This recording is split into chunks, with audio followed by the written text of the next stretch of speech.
사랑하는 영락교회 지체들에게 주 안에서 평화 인사를 전합니다. 오늘은 2024년 6월 18일 화요일입니다. 오늘의 묵상 본문은 이사야서 7장 1절로 9절까지의 말씀입니다. 오늘 본문 말씀 이사야 7장 1절부터의 말씀은 이렇게 시작합니다. 우시아의 손자여 요담의 아들인 유다 아하스 왕 때에 아람의 르신 왕과 르말리아의 아들 이스라엘 베가 왕이 올라와서 예루살렘을 쳤으나 능히 이기지 못하니라. 그 우시아 왕이 죽던 해라고 시작됐던 그 6장 말씀이죠. 이사야 선지자의 이제 본격적인 주님의 안에서의 사역이 시작되는 이제 그 상황입니다. 그런데 이제 우시아 왕이 52년을 통치했다 이렇게 나오는데 우시아와 요담과 아하스의 시기가 겹칩니다. 그래서 정확한 시기를 특정하는 게 어려워요. 특정해서 나오는 것은 다 가정한 것이지 사실은 정확한 연수를 알기가 어렵습니다. 그 이유는 뭐냐면 이제 그 우시아와 요담과 아하스, 유다의 왕들, 뭐 이스라엘도 마찬가지지만 북이스라엘도 이게 공동 통치를 합니다. 섭정이죠. 왕은 왕대로 있는데 이를테면 세자가 잠시 섭정을 하는 게 아니라 이제 공동 왕이 돼가지고 이 통치를 하는 거예요. 요담 왕의 통치 기간과 우시아 왕의 통치 기간이 겹치고 또 요담과 아하스의 통치 기간이 겹칩니다. 우리 그 조선시대 조선 왕조 실록 이런 데 보면 이제 세종대왕 때 대마도를 정벌하죠. 그런데 이제 그 왕조 실력을 자세히 읽어보면 세종대왕이 한 일이 아니라 그 세종의 아버지인 태종이 하는 거죠. 태종이 물러나서 상왕이 돼가지고 상왕으로 있으면서 세종식이지만 사실은 그 군대에 대한 병권은 태종이 쥐고 있었고 상왕이 돼서 그 모든 것을 다 주관한 겁니다. 그래서 사실은 태종의 업적이죠. 세종의 업적이 아니고. 그런데 태종은 물러나서 상왕이 돼서 했지만 이제 이 유다는 물러나지 않아요. 왕으로 있는 겁니다. 근데 실질적으로 통치를 하고 있지 않은 것이죠. 그래서 이제 이게 자꾸 겹쳐서 굉장히 난해함이 있습니다. 시기를 특정하는데 그것이 그 유다 역사의 특징이죠. 그런데 우시아의 손자고 요담의 아들인 유다 왕 아하스 왕 때 아하스 왕은 이제 그 악한 왕의 대명사죠. 이 이사야서를 읽다 보면 기가 막힌 깊은 역사의 섭리 같은 걸 만날 수 있게 돼요. 아하스 다음에 이제 히스기야의 왕이 나오죠. 어떻게 가장 악한 왕 밑에서 가장 선한 왕이 나왔을까? 이런 하나님의 그 구루턱에서 피어나는 성스러운 씨앗의 역사, 남은 자의 역사, 이것을 악을 통해서 어떻게 이루어 가시는가 하는 그 깊은 주님의 섭리, 그 구원의 깊은 주님의 그런 역사의 섭리가 이제 드러나는 겁니다. 이거는 물론 우리가 뭐 교리적으로 알기 때문에 이렇게 저렇게 이야기할 수 있지만 그렇게 헤아릴 수 없는 깊은 뜻이 들어있죠. 주님이 어떻게 악을 쓰실 수가 있을까? 온전히 선하신 주님이 어떻게 악을 용납하실 수 있을까? 근데 그 뭐 선과 악의 문제가 아니라 그걸 뛰어넘는 주님의 깊은 섭리, 그 세계인 거죠. 말은 쉽지만 그것을 우리가 만나고 깨달는다는 것은 굉장히 어려운 문제입니다. 하지만 주님이 이루시는 그 뜻이 분명히 이루어지는 거죠.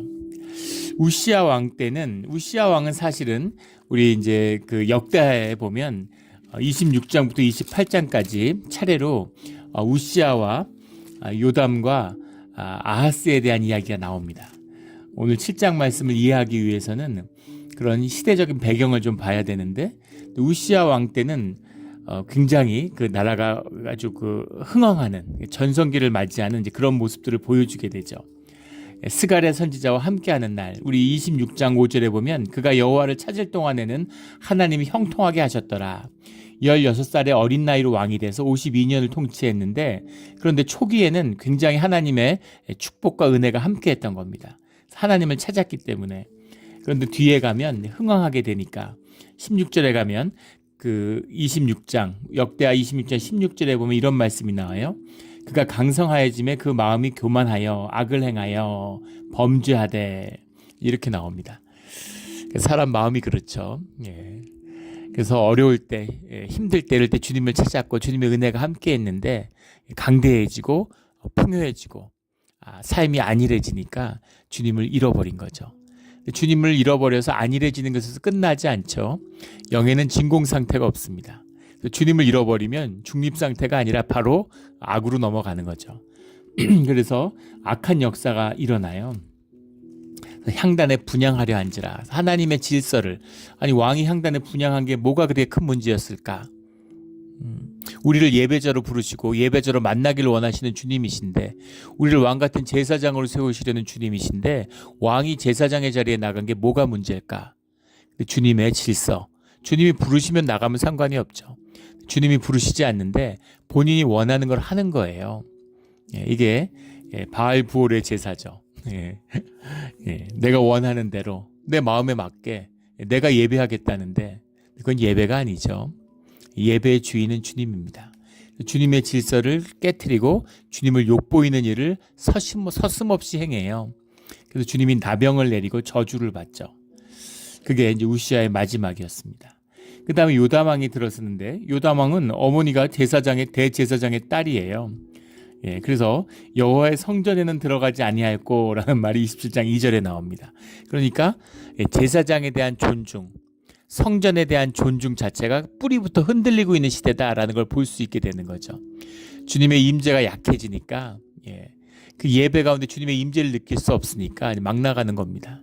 우리 오늘날 교회 가운데서 보면 알 수 있죠. 예배가 주님의 임재를 잃어버리고 참된 예배가 못 되고 교회 질서가 흔들리고 영적인 질서가 무너지니까 교회에서 눈뜨고 볼 수 없는 일들이 속출하고 있어요. 정말 그 영적으로 끔찍한 시대를 살고 있습니다. 그런 시대였다는 겁니다. 근데 성전에는 들어가지 아니하였고 백성은 여전히 부패하였더라, 이런 거죠. 성전도 중축하고 나름 공의를 행하려고 하고 뭐 이랬지만 그걸로 되는 게 아니라는 거죠. 주님의 영적 질서가 세워지고 예배가 바로 세워지지 않으면 그런 본질의 세계에서의 질서가 세워지지 않고 그게 무너지면 결국은 현상의 세계에서 아무리 노력을 해도 그게 결국은 무너지고 만다는 겁니다. 그런 거죠. 심령이 상하면 아무리 좋은 영양제를 먹고 뭐 몸에 좋은 보약을 먹어도 결국은 건강이 상하게 돼 있죠. 영과 육이 하나니까. 그거와 마찬가지죠. 요담의 시대에도 결국은 그 하나님의 성전의 질서를, 영적 질서를 바로 세우지 못했다는 겁니다. 그 다음에 아하스가 들었었는데 점점 무너져 내리는 거죠. 우시아 때 무너지고 요담 때 무너지고 아하스 때 더 무너져요. 현상적으로 보면 우시아 때는 굉장히 좋았고 요담 때도 그런 대로 괜찮았는데 왜 아하스 때 완전히 싸그리 무너졌을까? 이게 보이지 않는 것이 무너지고 보이는 것이 무너질 때는 급격히 무너지는 거죠. 와르르 무너지는 겁니다. 그 시대가 아하스의 시대였다라는 것을 보여주고 있는 거죠. 이때는 완전히 요담이나 우시아 때는 정직하게 행했다, 이런 말이 나옵니다. 그러니까 뭐 재판의 질서, 사회의 어떤 법적인 질서 이런 건 그래도 유지하려고 했던 거죠. 그런데 결국은 영적으로 무너지고 나니까, 성전의 질서가 무너지고 나니까 공의도 결국은 무너져 버리는 겁니다. 그래서 이방 사람들의 가증한 일을 본받아서 심지어는 흰놈 아들 골짜기에 자녀들을 불사르고, 아하스가 악해서 이런 짓을 했을까?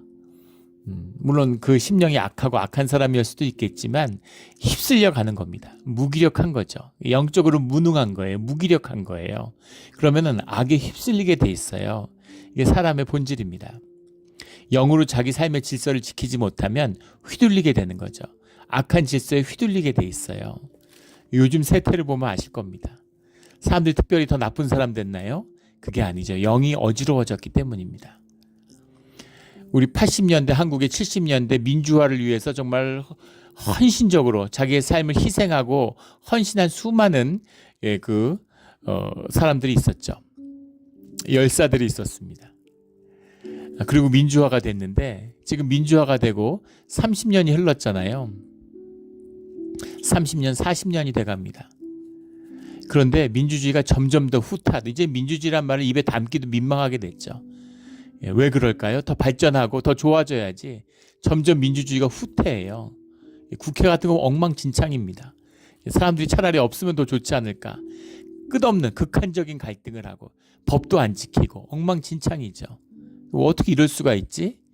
예, 제도가 물론 제도가 중요하지만 제도가 제대로 기능하기 위해서는 그 제도를 따르는 사람들이 있어야 돼. 미국도 마찬가지죠. 미국도 민주주의를 꽃피울 수 있었던 것은 그 민주주의를 꽃피웠던 그 사람들이 퓨리탄들이었기 때문이에요. 그 기초를 떠받치고 있는 믿음과 그런 신앙의 기초가 있었기 때문에 그 제도가 빛을 발한 겁니다. 그게 아니면 무슨 의미가 있어요? 러시아 보십시오. 러시아하고 중국이 뭐가 달라요? 민주주의하고 선거 하나마나 무슨 차이가 있습니까? 북한도 마찬가지죠. 북한도 조선 민주주의 인민공화국이잖아요. 선거를 하고 선거를 합니다. 근데 항상 100% 나오죠. 그냥 말장난일 뿐인 거죠. 그런 제도로 지켜지는 게 아니라는 겁니다. 근데 그 질서가 무너졌어요. 그래서 오늘 실장에 나오는 이야기, 수리아 에브라임 전쟁이라고 불리는, 시로 에브라임 전쟁이라고 불리는 수리아와 에브라임 전쟁이라고 하는 주전 733년에 이 소아시아 지방에 아주 가장 큰 역사적인 사건이 벌어지고 있죠. 근데 그 사건의 배경을 다루고 있는 겁니다. 근데 이 아하스 왕 때 오늘 본문에 나오면 가볍게 다루고 있죠. 이사야서 7장에서의 초점은 사실은 그 역사적인 구체적인 사실들이 아니라 주님의 말씀의 뜻을 구하는 데 있는 거기 때문에 그 섭리를 밝히는 데 있는 거기 때문에 구체적이지 않지만 우리 역대하 28장에 가면 이 수리아 에브라임 전쟁의 여파가 얼마나 컸는가, 얼마나 그 유다와 그 예루살렘이 비참한 일을 당했는가. 아직 아수르가 오지 않았습니다. 아직 바벨론이 오기 전이죠. 그런데 이미 수리아에 의해서 완전히 쑥대밭이 됩니다. 사람들이 잡혀가고 왕의 자식이 죽고 얼마나 비참한 사건을 경험했는가라는 사실이 나오죠. 심지어는 동포인 이스라엘이 수리아와 연합해서 공격을 해와요. 그래서 수리아가 이스라엘이 예루살렘을 약탈합니다. 사람들을 끌고 가죠. 그래서 그 선지자, 5대 선지자의 아주 준엄한 그런 그 꾸짖음, 비판, 주님의 그런 말씀이 선포되는 거잖아요. 여호와께서 유다에게 진노하셔서 너희 손에 넘기셨는데 너희의 노기가 충만하여 사륙되고 노예로 삼고자 생각하는도다. 너희는 하나님 여호와께 범죄함이 없느냐라는 역대하 28장 10절의 말씀이죠. 주님이 너희를 쓰는 것뿐인데 너희가 의로워서냐, 너희가 정의롭냐, 이런 꾸짖음의 말씀이 나오죠. 그런 배경이 있는 겁니다. 근데 이 배경의 더 큰 배경에는 이 소아시아 지역에서 큰 사건이 벌어지고 있는데 뭐냐면 이제 신아시리아 역사에서 신아시리아 제국의 이 흥왕이라고 하는 아수르 제국이 쭉 있었죠. 한 300년 된 제국입니다. 그런데 디글라 빌레셋, 불이라고도 하고 성경에 보면 디글라 빌레셋 3세가 등장하는 거예요. 정복왕이 등장하는 겁니다. 대정복왕이. 그래서 이때를 이제 신아수르 왕국이다, 신아시리아 왕국이다 이렇게 구별해서 부를 만큼 강력한 왕이 주전 745년에 아수르에 나타나게 됩니다.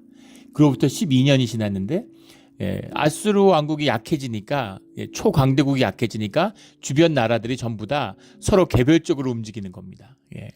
암몬도, 에돔도, 무슨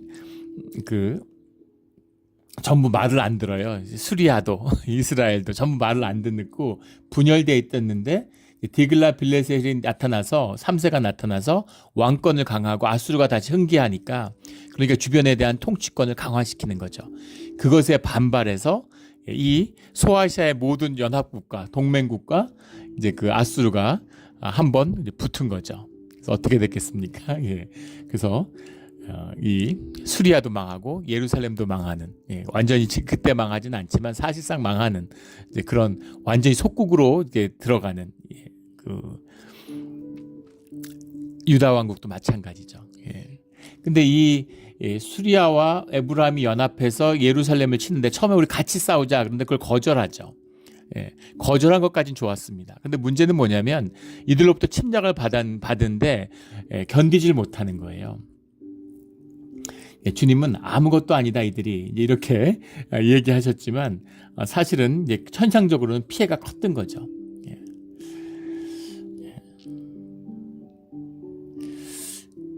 그 피해를 입으니까 현상을 보니까 본질적으로 괜찮아, 이길 수 있어 이러는데 눈으로 보니까 피해가 너무 크고 못 견디겠는 거죠. 그래서 아수르를 끌어들입니다. 그래서 아수르를 끌어들여서 이스라엘과 수리아를 제압했다고 생각한 거죠. 아하스 왕의 생각에는. 그런데 사실은 그게 아니었던 거죠. 나중에 뭐 성전에 은금을 갖다 바치고 왕궁에 은금을 갖다 바치는데 세계를 다 제패한 그 디글라 빌렛의 눈에 유다에서 갖고 온 은금이 눈에 차겠습니까? 어차피 자기가 다 뺏으면 되는데 아무것도 아닌 거죠. 그래서 결국은 아하스의 이제 속국으로, 사실상 속국으로 이제 전락하는 그런 비극을 경험하게 되는 그 문을 열었던 거죠. 그래서 아하스가 악한 왕이기도 했지만 이제 불우한 왕이죠. 너무 환경이 안 좋아요. 근데 성경이 말씀하는 뜻은 분명합니다. 여호와 하나님께 의뢰해야 되는 것이죠. 환경과 조건이 요동칠 때는 주님을 찾으라는 겁니다. 주님 안에서 그 문제를 풀어야 된다는 거죠. 근데 주님을 놓치니까 완전히 파도를 탈 수 있잖아요. 파도를 타는 사람들은 파도가 높게 칠수록 더 좋아하죠. 이 파도 타는 사람들 얘기를 다큐멘터리에서 읽었는데 뭐 저런 사람들이 있나 싶을 정도로 폭풍우가 오는 바다를 찾아가요. 폭풍우가 오면 도망가야 되는데 폭풍우를 찾아가는 겁니다. 파도가 높이 칠수록 그걸 더 즐기는 거죠. 그게 더 재밌고 그게 더 좋으니까. 파도가 아무리 높이 쳐도 파도를 맞으면 배가 깨지는데 파도를 타니까 아무 상관없는 거죠. 그걸 보고 참 감동을 받았어요. 야, 참 신기하다. 그런 겁니다. 근데 파도를 맞는 사람들은 파도에 휩쓸리게 되는 거죠. 그런 이사야의 그 지혜, 주님의 말씀을 받지 못하는 그 시대를 말하고 있는 겁니다. 요담 왕 때에도 이제 이사야 선지자가 활동했겠죠. 늘 이야기하지만 성경은 연대기에 관심이 없습니다. 성경이 연대기에 관심이 있었으면 아마 그 사학자들, 역사학자들한테는 굉장히 큰 유익이 됐을 거예요. 그런데 그런 거에 별로 관심이 없습니다. 그래서 사건, 하나님의 구속사의 사건의 의미가 강조되고 있는 것이지 순서나 뭐 역사적인 그런 사실들을 기록하는 거에는 별 관심이 없다라는 사실을 이제 저희가 잘 알고 있죠. 그 아하스 왕 때 아람의 르신 왕과 르말리아의 아들 이스라엘의 베가 왕이 올라와서 예루살렘을 쳤으나 베가가 이런 그 구테타를 통해서 장군이었는데 이제 구테타를 통해서 왕이 되죠. 그래서 르신과 같이 연합해서 예루살렘을 쳐들어온 겁니다. 능히 이기지 못하니라 이렇게 돼 있는데 사실은 그 역대기를 보면 그 27장을 보면 능히 이긴 것처럼 보이잖아요. 능히 이기지 못했다는 건 예루살렘을 완전히 장악하고 멸망시키지 못했다 이런 뜻이지 엄청난 약탈을 했죠. 그리고 수많은 사람이 죽었습니다. 엄청난 피해를 본 거죠. 2절에 어떤 사람이 다윗의 집에 알려 이르되 아람이 에브라임과 동맹하였다 하므로 왕의 마음과 그 백성의 마음이 숲이 바람에 흔들림과 같이 흔들렸더라. 두려움에 떠는 거죠. 지금 이스라엘도 상대하기가 버거운데 수리아와 연합해서 쳐들어온다 그러니까 그러니까 힘든 겁니다. 이때 보면 완전히 그 아하스 왕 때 유다가 동네 북이에요. 암몬 뭐 에돔 뭐 이럴 거 할 것 없이 전부 그냥 밑에서 옆에서 위에서 사방에서 공격을 당합니다. 완전히 우겨쌈을 당하는데 자기의 본질이 내부의 세계가 무너지니까 힘을 잃으니까 몸이 저항력을 잃으면 온갖 것에 몸이 다 아프잖아요.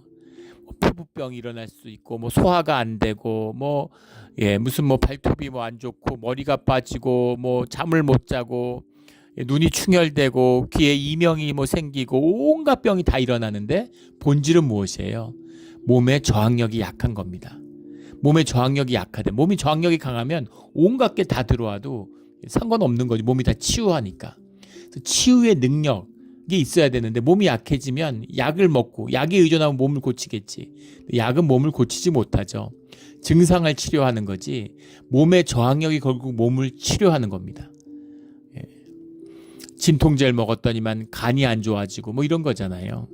간이 안 좋아지니까 몸의 저항력이 더 약해지고 뭐 독소가 더 쌓이고 뭐 이렇게 점점 몸에 모든 것이 연쇄적으로 문제를 일으키는 것처럼 결국은 우리의 저항력, 생명의 힘인 거죠.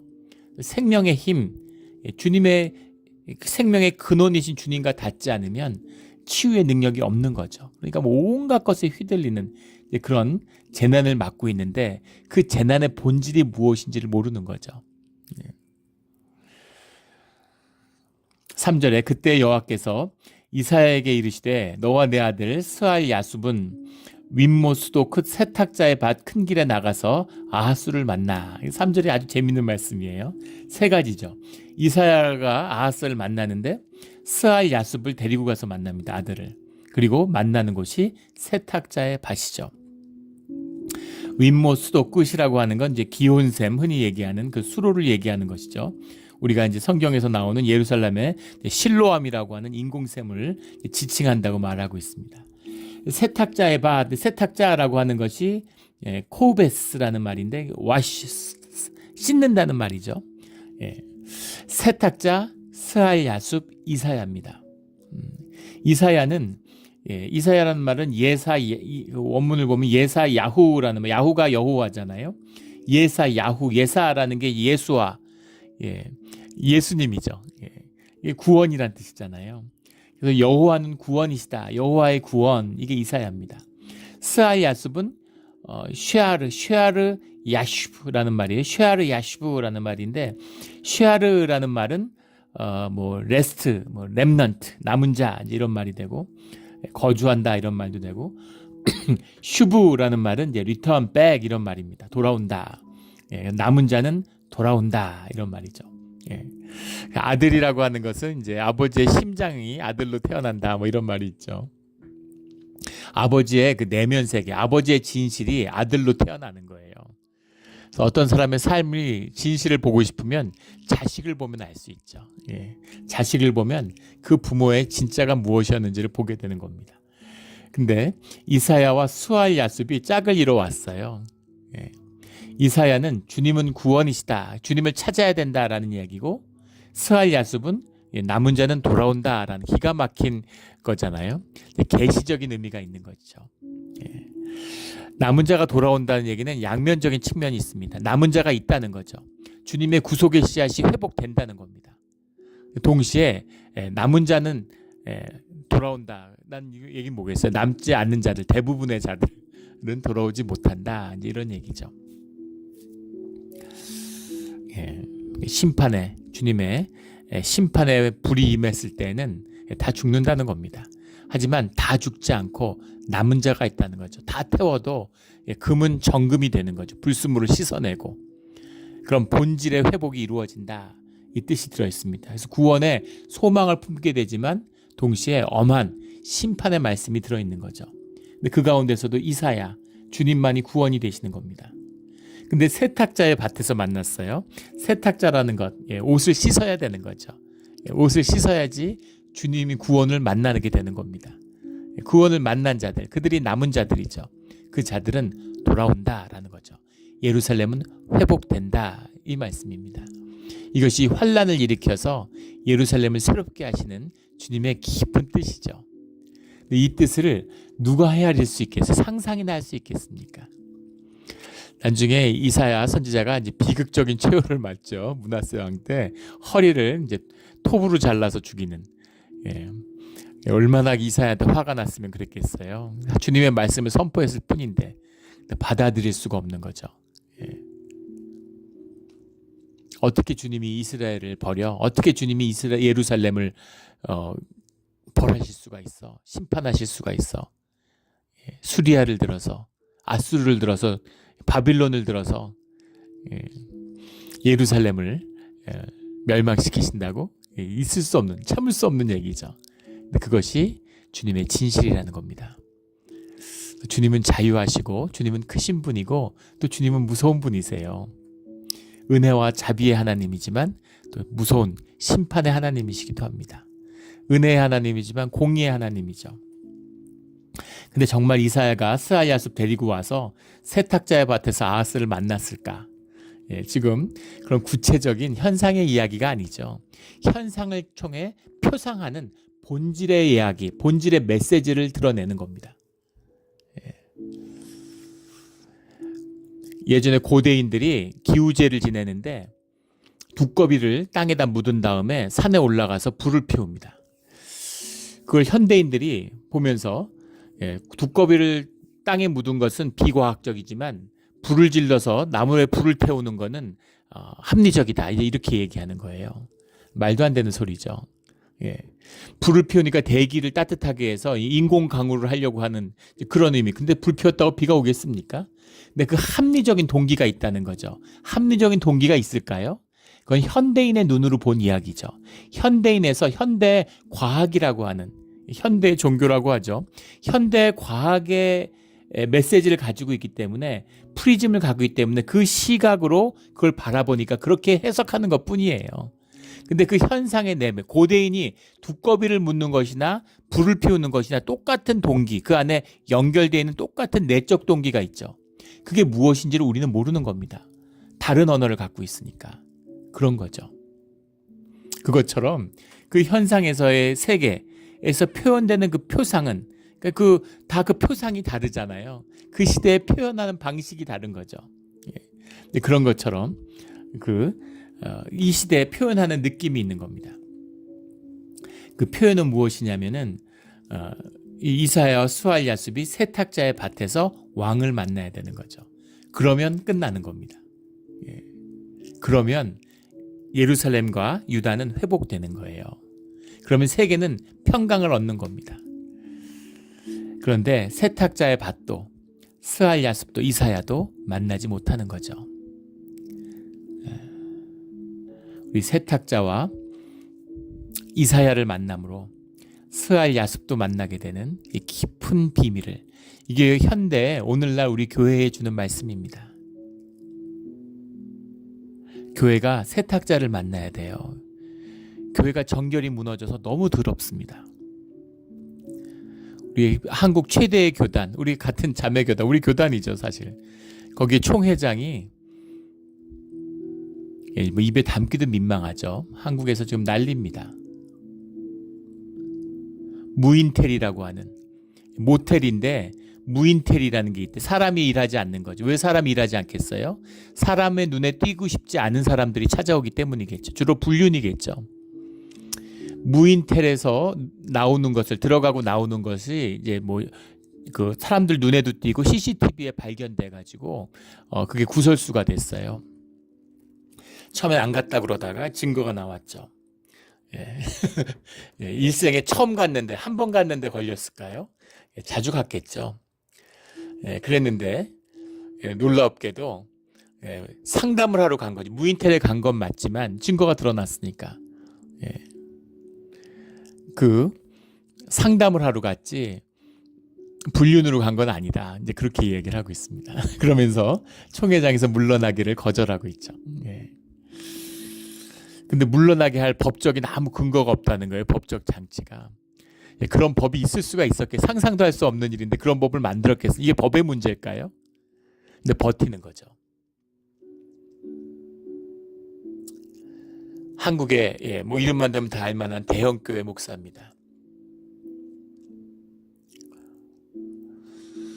참 상상할 수 없는 일이죠. 너무 썩고 너무 더러워요. 물론 우리가 인간이 다 더럽고 악하죠. 그런데 교회를 이루었는데, 주님의 이름으로 넘지 말아야 할 선이 있는데 선을 넘은 지가 한참 된 겁니다. 또 다른 교단이지만 그런 대형교회 목사인데 심지어 성추행으로 구속이 됐어요. 그런데 교단에서, 노회에서 징계를 못합니다. 이게 오늘 교회의 모습이에요. 이 예배 가운데 주님의 임재가 떠난 지, 하나님 나라가 사라진 지 오래됐습니다. 종교가 썩어 문드러져요. 그러니까 세상이 어지럽고 세상에 온갖 환란이 일어나고 있는 것이죠. 그것을 돌이켜야 되는 겁니다. 남은 자의 역사가 일어나야 돼요. 환난이 임할 것입니다. 남은 자의 거룩한 씨앗이 구루터기에서 피어나는 역사가 있어야 되는 것이죠. 그것을 준비하는 시기가 우리의 시대예요. 우리 남은 자의 역사에 함께하는 우리 주의 자녀들이 되기를 주의 이름으로 축원합니다. 4절에 그에게 이르기를 너는 삼가며 조용하라. 르신과 아람과 르말라의 아들이 심히 노할지라도 이들은 연기나는 두 부직갱이 그루터기에 불과하니 두려워하지 말며 낙심하지 말라. 삼가하며 조용하라. 현상을 보는 사람들은 시끄럽습니다. 바빠요. 분주합니다. 호들갑을 떨죠. 본질의 세계를 붙잡는 사람들은 침묵하는 겁니다. 왜냐하면 주님의 음성을 들어야 되기 때문이죠. 주님이 천둥소리같이 얘기하시면 듣지 않을 사람이 누가 있겠어요. 근데 주님은 조용히 말씀하시죠. 세미한 음성으로 말씀하십니다. 그래서 우리가 잠잠해야 되는 거죠. 조용해야 되는 거예요. 그래서 교회가 영적으로 회복하고 건강한 공동체가 되면 조용하고 잠잠한 거예요. 시끄럽지 않고 조용한 겁니다. 교회가 막 들썩들썩하고 막 영차영차하고 막 왁자지껄하고 이러면 뭐 장터 같고 막 생기가 있는 것 같고 교회가 좋은 것 같죠. 위험한 거예요. 교회가 건강하지 못한 겁니다. 건강한 교회는 조용해요. 조용히 주님의 일이 이루어져 가는 것이죠. 그런데 아람과 르말라의 아들, 심이 오늘 르말라의 아들이라는 말로 베가왕 이스라엘 얘기하는데 그건 약간 이제 그 경칭의 뜻이 있습니다. 사실 에브라임, 이스라엘이라고 부르지 않고 에브라임이라고 부르는 것도 이제 사실은 북왕국의 열 지파인데 그 중에 에브라임이 제일 큰 지파죠. 에브라임이라고 부르는 것에는 근데 물론 그 부를 때마다 그 뉘앙스가 있지만 이스라엘이라고 부르지 않고 에브라임이라고 부를 건 좀 낮춰 부른다는 의미가 들어 있는 거죠.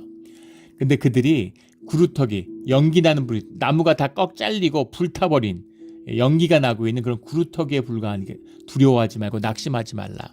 우리 역대기에서도 읽었지만 그 역대하의 28장에서 쑥대밭이 되고 있는데 그 완전히 유다가 초토화되고 있는데 아무것도 아니야. 두려워하지 마, 낙심하지 마. 그런 걸로 무너지지 않아. 이제 그런 이야기인 거죠. 그걸로 무너지지 않아 이런 얘기합니다. 6.25 같은 거 생각해 보시면 되겠죠. 어떻게 낙심하지 않고 어떻게 두려워하지 않을 수 있겠어요. 서울에 2층짜리 건물이 하나도 없었다는 거 아닙니까? 다 무너져가지고 다 불타고. 근데 그런 걸로 망하지 않아. 그런 걸로 무너지지 않아. 6.25 전쟁이 나고도 북한이 훨씬 잘 살았어요. 일제 식민지 때 대부분의 시설들이 다 북에 있었습니다. 북에 수풍발전소인가요? 압록강에 수력이 풍부하고 전기가 풍부했기 때문에 산업시설들이 집중되어 있었어요. 그래서 북한이 훨씬 잘 살았습니다. 세계 최대의 비료 공장이 북한에 있었어요. 그랬는데 북한이 농사를 다 말아먹고 비료가 없어가지고 그 비료를 우리한테 이제 남한에 구걸해야 되는 그런 상황에 와 있는 거죠. 북한이 농사가 안 되는 이유는 비료가 못 만들어내고 비료가 안 되기 때문이죠. 그랬는데 반세기가 지나지 않아서 한국은 뭐 세계 손꼽히는 부국이 되고 지금 GNI라고 하는 국가의 그 1인당 개인소득 1인당 GNI가 한국이 일본을 뛰어넘었죠. 금년에 처음으로 뛰어넘었습니다. 그 가처분 소득에서 뛰어넘은 지는 한 6, 7년 됐는데 명목 소득도 뛰어넘었어요. 저한테는 굉장한 충격입니다. 어르신들 다 마찬가지일 거예요. 제가 90년대 일본에 유학했는데 학생 때 20대 저는 제가 죽을 때까지도 한국이 일본보다 잘 사는 날은 오지 않을 거라고 생각했습니다. 그건 불가능해 보였어요. 너무 격차가 크니까. 근데 제 한 세대에 그걸 뛰어넘는 일이 벌어지다니. 5천만 이상 되는 나라를 기준으로 하면 세계에서 5번째로 잘 사는 나라가 됐답니다. 현실에 와닿지 않죠. 부가 왜곡되어 있고 이 부의 편중, 양극화가 심하니까 사실 별로 와닿지는 않지만 어쨌든 예전에 비하면 어떻게 세계 최빈국인 미얀마, 필리핀, 에티오피아에서 원조를 받던 나라가 지금 그런 나라한테 원조를 주는 나라가 됐잖아요. 믿어지지 않는 얘기죠. 주님이 하시는 일입니다. 현상에 휘둘리지 마. 현상에서 어렵다고 해서 낙심하지 마. 본질을 회복해야 되는 때다. 중요한 걸 붙잡아. 그런 거죠. 말씀은 분명하지만 우리가 육신의 존재고 현상을 보잖아요. 현상 가운데 살아가니까. 그 조건과 환경이 어려워지면 낙심하고 두려워합니다. 그게 좋아지면 또 안일해지고 교만해지죠. 이게 우리 육신의 모습이에요. 근데 주님이 우리 환경과 조건을 쳐서 우리의 본질을 회복시키는 그 일을 하신다는 거죠. 5절에 아람과 에브라임과 르말라의 아들이 악한 꾀로 너를 대적하여 이르기를 우리가 올라가 유다를 쳐서 그것을 쓰러뜨리고 우리를 위하여 그것을 무너뜨리고 다부엘의 아들을 그 중에 세워 왕으로 삼자 하였으나 다윗의 혈통이 아닌 자를 왕으로 세우고자 한다는 거죠. 그 이스라엘에서는 계속 구테타가 나고 왕의 씨가 바뀌잖아요. 하지만 유다는 끝까지 그게 지켜졌죠. 주님의 약속이잖아요. 다윗의 씨앗에 주신 주님의 축복입니다. 그 말씀, 신실하신 주님이 그 말씀을 끝까지 지켜주셨죠. 그 후손들이 뭐 똘똘하고 신실해서가 아니라 주님의 언약, 다윗과 맺은 주님의 언약이 있기 때문이죠. 이게 언약의 백성, 언약의 유업의 비밀이에요. 이 말씀과 언약을 받아야 되는 겁니다. 이 언약을 믿음으로 붙들어야 되는 거예요. 내가 뭘 잘하고 내가 뭘 좋게 하고 뭘 어떻게 하고 내 자식을 잘 키우고 뭐 좋은 학교 보내고 이런 얘기가 아니라는 겁니다. 그렇게 해서 자식들이 잘 될 것 같으면 무슨 문제가 있어? 그렇게 되지 않는다는 거죠. 한국에 맨날 뭐 문제 말썽 일으키는 재벌 3세 뭐 이런 거 보십시오. 4세 뭐 이런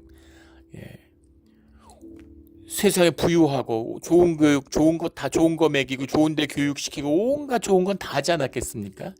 근데 애들은 왜 그 모양 그 꼴이 됐을까? 10년과 영의 비밀을 모르기 때문인 거죠. 말씀이 아니면 생명이 아니면 영인, 주님의 영을 형상으로 만들어진 인간은 바르게 클 수가 없어요. 그 본질을 회복해야 된다. 말씀을 붙들어야 된다. 그런 얘기죠. 말씀을 먹어야 된다. 그래야 영이 자라. 그 얘기입니다. 그래야 생명이 자라. 그 얘기죠. 늘 말씀을 먹고 생명이 자라는 우리 모두가 되기를 주의 이름으로 축원합니다. 7절에 주 여호와의 말씀이 그 일은 서지 못하며 이루어지지 못하리라. 그래서 수리와 에브라임의 동맹은 절대 그 뜻을 이루지 못해. 주님이 웃으시겠죠. 지금 아수르를 일으켜가지고 그 모든 소아시아를 지금 쓸어버리려고 그러는데 지금 수리아하고 에브라임이 힘 모아가지고 자기들 힘 있다고 막 자랑하는데 아직 현상 파악을 못하고 있는 거예요. 아수르도 싸워서 이길 수 있다고 생각한 겁니다. 근데 불과 1년 만에 다 죽죠. 이 베가도 죽고 르신도 죽고 다 그 아수르의 안에 이제 평정이 됩니다. 근데 그 1년 전인데 지금 이제 막 이스라엘 그 유다를 짓밟으면서 좋아하고 있는 거죠. 1년 뒤에 자기가 처할 운명을 보지 못하는 거예요. 이게 현상의 사람들의 모습입니다. 배가 가라앉는데 배 안에서 돈 벌고 돈 땄다고 좋아하는 거죠. 무슨 도박해가지고 그 뭐 아무 의미 없는 거죠. 그런 겁니다.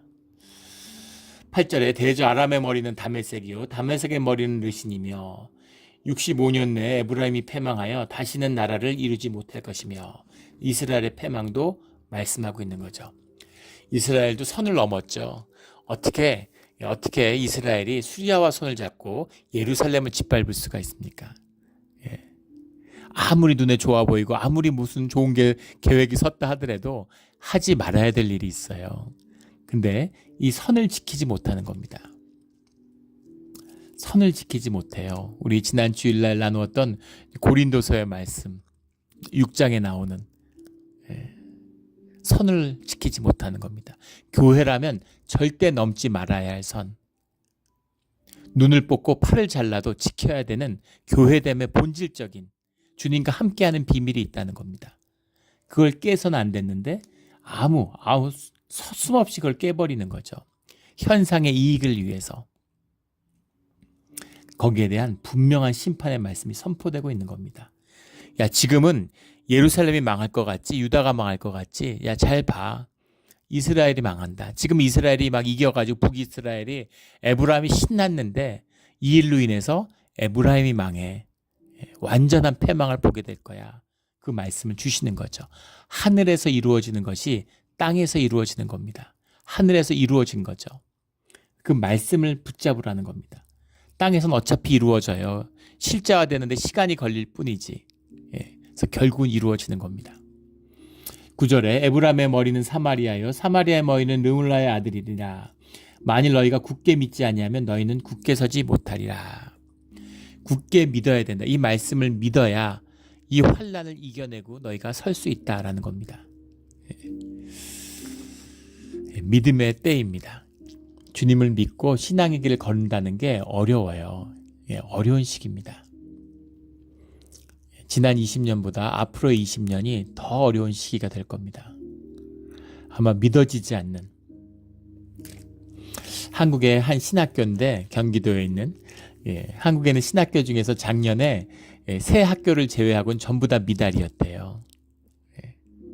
신학과에 가는 학생들이 그 학업 그 분포표에서 학업 성적이 제일 나쁜, 예전 같으면 도저히 대학을 갈 수 없는, 2년제 학교도 도저히 갈 수 없는 학생들이 지금 다 신학교에 간다는 겁니다. 근데도 미달인 거죠. 그 경기도에 있는 한 신학교인데, 거기에 학생이 90년대에 800명을 뽑았답니다. 그것도 대단하죠. 800명을 뽑았는데 지금 24명을 뽑는데 미달이 난데 16명이 지원했다고 그러더라고요. 믿어지세요? 어떻게 이런 몰락이 있을 수 있을까? 놀랍죠. 그런데 아직 시작도 제대로 안 한 겁니다. 20년이 지나면 그때는 그래도 16명이나 지원을 했네? 그때는 그런 학교가 있었네? 이렇게 될 겁니다. 그 학교 자체가 문을 닫는 그런 걸 보게 될 거예요. 교회를 찾기 어려운, 예배를 찾기 어려운 그런 때가 올 겁니다. 그러나 그것이 끝이 아니라는 것이죠. 그걸 통해서 구루터기에서 거룩한 씨앗의 역사가 시작되는, 남은 자의 역사가 시작하는, 이사야와 스알야숲이 세탁자의 필드에 서는 그 사건을 보게 될 거라는 겁니다. 그것을 믿음으로 세탁자의 자리에서 이사야와 스알야숲과 함께하는 자는 남은 자의 역사를 만나게 되는 거죠. 그 자리에 선 자들이 우리가 되기를, 말씀을 믿고 굳게 서는 우리 모두가 되기를 예수 그리스도 이름으로 축원합니다. 아멘. 기도드리겠습니다. 하나님 아버지 감사합니다. 우리가 늘 현상에 쫓기고 조건에 쫓겨서 두려움과 낙심으로 살아갑니다. 하지만 주님은 두려워하지 말고 낙심하지 말라고 말씀하여 주시니 그 말씀을 믿고 말씀을 먹고 말씀으로 살아가고 말씀으로 굳게 서는 우리의 삶의 자리, 믿음의 자리가 되게 하여 주시옵소서. 감사하며 예수 그리스도 이름으로 기도드렸습니다. 아멘.